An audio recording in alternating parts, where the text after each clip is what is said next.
So yes guys, welcome back to Unruly Shana channel again. I'm in the kitchen doing some Escovitch Spratt. So I've already fried the sprat them, and here is the pickle. I'm going to show up on the fish them right about now. So all you do is sprinkle it.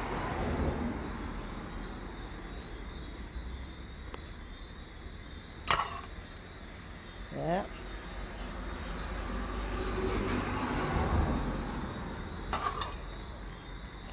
So in here, you know, we have onion, carrots, and pepper, and then, you know, we put vinegar on it to make the pickle or the sauce to put on the fish.